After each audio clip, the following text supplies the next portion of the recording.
If I have to consider my lifetime achievements, I wholeheartedly claim that this is one of my top accomplishments.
God by my side.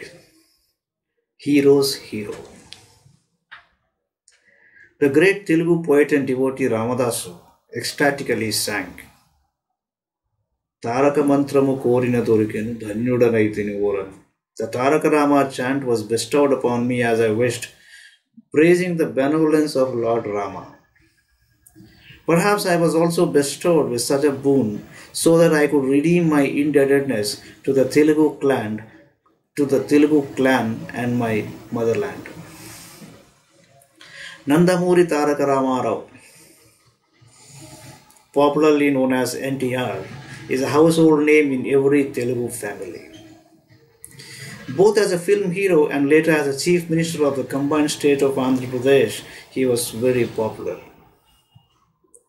Although his social films also did very well, his mythological movies, where he portrayed the roles of Hindu gods Lord Rama and Lord Krishna, mesmerized audiences. People used to worship him as a demigod. NTR founded his political party, Telugu Desam, on March 29, 1982, giving a clarion call for Atma Gauravam, self-esteem, of Telugus. This was sensational in many ways. His coming to power within 9 months from the inception of the party and becoming the chief minister of the state, sweeping the election results like the wind, was historic. Also, as a chief minister, he has left an everlasting impact on the hearts of the Telugu people with his welfare measures, including 1 kg rice for 1 rupee. Rice is a staple diet of Telugus. The heroes of my younger days were NTR and ANR, Akkineni Nageshwar Rao. I was also one of those audience members spellbound by their movies. In my childhood, I had never dreamt of meeting them. Moreover, I had never imagined that my meeting NTR would lead me to accomplish a great task in my life. But, as I have already narrated, I used to see NTR at the house of my friend Vasireddy Chandrasekhar Prasad's father-in-law while I was completing my MD at Osmania University. In 1984, while he was the chief minister, NTR learned that his wife Mrs. Basavatarakam was diagnosed with cancer. She was his maternal cousin. They had 12 children. As per the advice of the doctors there, he brought her to the US for treatment. Bolla Bulliramaya was an elected member of parliament from Eluru of Andhra Pradesh and was also a minister in the cabinet of the Union Government of India. He recommended my name to NTR and advised him to take his wife to Memorial Sloan Kettering Cancer Center for the best treatment. Bulli Ramaya phoned me and briefed me regarding the situation. She was initially taken to some other hospital in the US, but then shifted to my hospital. It was not the first time I had met her. While I was working on my MD in Hyderabad Osmania University, I visited her house along with my friend Vasireddy Chandrasekhar Prasad and treated her for an infection. When Mrs. Basavatarakam came to the US for treatment, we treated her in a hospital first as an inpatient and then as an outpatient for the rest of the time. During those days, she used to visit my home. By the time she had come to the US, her cancer was in an advanced stage. But despite that, the way she behaved was very dignified. She used to lament, "Doctor, as I am the wife of a chief minister, I am able to come here for treatment. But how about the commoners from Andhra Pradesh? Is there no way for them to obtain a qualitatively superior treatment?" The immediate question that followed in the same breath was, "Why don't you start a hospital there, doctor?" Although she posed that question very innocently, the motive behind that was indeed laudable. It triggered my thought process. Can I alone start a cancer hospital? As a cancer specialist, I have the knowledge and the expertise. But is it a joke to think I could construct a hospital and manage it? Especially too with high expectations for the treatment for cancer of the common people of Andhra Pradesh. Why not? Was this not the ultimate motive and purpose of my lifelong endeavor? Counter questions goaded my mind. Is my goal being realized through her? A multitude of thoughts swarmed my mind. But it was not a task that could be accomplished by a single man. Her wish became NTR's goal. Nothing can hinder it now. NTR, who was visiting her, called for a meeting of non-resident Andhrites in Pittsburgh to attract investments. He sent word for me to meet him. Hence, I also went. He welcomed me with great affinity. Brimming with emotion and holding my hands, he said, "Basavatarakam is my maternal cousin and also my wife. She stood by me during the vicissitudes of life and has taken great care of me, my family, and my children, and has been sailing all of us very safely through our lives. I am ready to do anything for her. You shall save her." As I had already examined her, I could reassure him of doing our best to help her. After a few months, in 1985, I learned that she had died in India. I felt very much pained. As a doctor, within the course of my duties, I have come across many victims of cancer.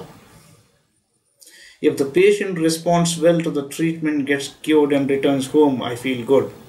But if the patient dies, every death, every time throws me into the banks of anguish. The pain is worse if the victim is either a child or woman, especially the death of any mother with her children surviving her.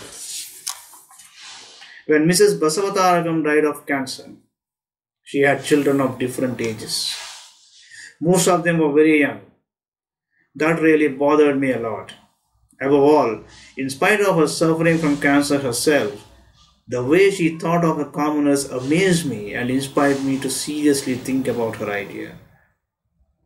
When I went to India, I met NTR on a courtesy call. He instantaneously initiated the Nandamuri Basavatarakam Memorial Cancer Foundation. Apart from me, he nominated Dr. Kakarla Subbarao, Dr. Kodele Sivaprasad, and Mr. Krishnam Raju as members of its board. He intended that the foundation, along with a few other organizations, should build a cancer hospital. The state government allocated land for the hospital in the Banjara Hills of Hyderabad, but it was an uneven land full of stones and rocks. In 1 week flat, the land was cleared and leveled, the roads were laid around it, and the shamiyanas were erected to perform the foundation ceremony. When I set out for the ceremony, I went crazy to discover along the roads my larger-than-life cutouts. Billboards depicting me. Normally, fans erect cutouts for their demigod NTR, but NTR got them erected for me. On November 25, 1989, the foundation was laid for the hospital. He saw that I broke the ceremonial coconut. I can never forget the speech he delivered on that occasion. Many talented doctors like Dr. Nori Dattatreyudu are willing to serve the motherland and redeem their indebtedness. We shall utilize their services. I might be the hero for the Telugus, but he, being a doctor relentlessly fighting with the dangerous cancer and saving the lives of many people, he is the real hero. Thus was his exciting rhetoric. I was on cloud 9. NTR might have said, I might be the hero for the Telugus. But he, being a doctor, relentlessly fighting with the dangerous cancer and saving the lives of many people, he is the real hero. After the completion of these rituals, he hosted a feast of lunch for some of us in his own residence in the Rabbits in Hyderabad. He made me sit next to him. He didn't know that I was a pure vegetarian. He said, Joel, doctor, I got special prawns from Vizag, especially for you. He also started serving me one dish after another, frequently prompting me to eat. I could not tell him the truth, but somehow managed to escape. NTR is himself a government and enthusiastic in encouraging others also to eat well. The next time that I visited Hyderabad, he invited me to the shooting of his new movie, Vishwamitra. He had returned to shooting a movie while he was now acting as the Chief Minister of the state. Since he was an early riser, I also woke up at 4 a.m. and set out to the shooting. Doctor, how would you feel attending the hospital after stopping your professional practice for 15 years? He cracked a joke about himself. My situation is the same as I left my acting career 15 years ago. Why do you say so, sir? If you appear on the screen, that is enough. Audiences will make it a super hit, I assured him. This is not far from the truth. His stature was light. Because he had stood by the hospital project, several people donated towards his construction. The construction was started. But when Telugu Desam lost the next election, it slowed down. Every time I went to Hyderabad thereafter, Dr. Kakarla Subbarao, Dr. Kodala Sivaprasad and I would meet. We used to deliberate as to how to take the project forward. I remember very well, one day in Irram Manzil, while we were sipping tea in an Iranian restaurant, the same topic surfaced in a conversation. It's not moving forward. Whatever we do, there are no results, they opined. Shall we stop now? They spoke the truth. Whatever efforts we made, somehow it was not inching forward. A kind of despair and disappointment began overwhelming them. But that day I was charged. I spoke with undaunted determination and self-confidence. So far, whatever task I have undertaken, it never was left incomplete. Give me 3 months' time. Let us try. Within myself, I was also hurt. Perhaps that had triggered some kind of stubborn determination to somehow complete the hospital for the sake of cancer patients in India. Little did I know that this meeting would be a turning point and the pace setter for the establishment of one of the top 5 comprehensive cancer centers in India. During that time, I went to deliver a lecture at a reputed hospital in Jerusalem in Israel called Hadassah Medical Center. It was a huge hospital. I inquired with his board members about its construction, maintenance, management and resources, etc. What I heard amazed me. There is a women's organization in the US named Hadassah Women's Organization and it mobilizes the necessary resources for the hospital. Apart from amazement, I felt delighted also to know that. If they could do so, or if they could do it, so could we. A new confidence blossomed in me. After returning to New York, I met Dr. Polavaram Tulasi Devi. She was from Kondur village of Guntur district of Andhra Pradesh. She devotedly studied medicine and settled as a gynecologist in New York. Her husband, Dr. Polavarapu Raghavarao, is an orthopedic surgeon. They came to the US earlier than my family and were very helpful to us. By orientation, they are service-minded. I briefed Dr. Tulsi Devi about the way Hadassah Medical Center was being run. She also evinced interest. After our deliberations, we met with Dr. Gaddam Dasratharamireddy in his house. As a result of these deliberations, I started the American Telugu Women's Organization, ATWO. Dr. Tulsi Devi was the president. My wife, Dr. Subhadra, was the secretary. Mrs. Gaddam Jyotsna Reddy was the treasurer. All of us collectively organized a charity dinner. Women doctors and their husbands from different parts of the US attended it and organized themselves into different branches to raise funds. They organized charity dinners and conducted several cultural programs and generated funds. With these funds reaching India, the construction of the hospital received an impetus. I named the hospital Indo-American Cancer Hospital and Research Center. As was wished by Mrs. Nandamuri Basavatarakam, the cancer hospital in her memory was started in Hyderabad. On June 22, 2000, it was opened by the then Prime Minister of India, Sri Atal Bihari Vajpayee. However, just by donating the money, we still couldn't provide world-class cancer treatment facilities to the poor and needy, as she intended. Therefore, we, the doctors in the US, resolved to transfer the skill set and the technology as well. I also changed the name of American Telugu Women's Organization into the more broad-based Indo-American Cancer Organization, IACO. As envisaged, we have passed on modern technology to Hyderabad. I have gotten the local staff trained by my expert US teams. I have ensured that their knowledge is updated regularly by frequently visiting the hospital. Started as a 125-bed facility, it quickly crossed the 250 mark and now it is a 750-bed hospital. Departments have been added. Apart from the hospital, a school of nursing, laboratories, postgraduate training in subspecialties such as surgical oncology, radiation oncology, medical oncology, surgical pathology, etc., and a center for cancer research have been added. Now, it's a well-developed, comprehensive cancer center with technology and a scope of services on par with the West. I don't claim that it is my individual achievement, but collectively accomplished with the help of good Samaritans, service-minded people, citizen benefactors, doctors, and the government. Dr. Tulsi Devi Polavarapu died recently.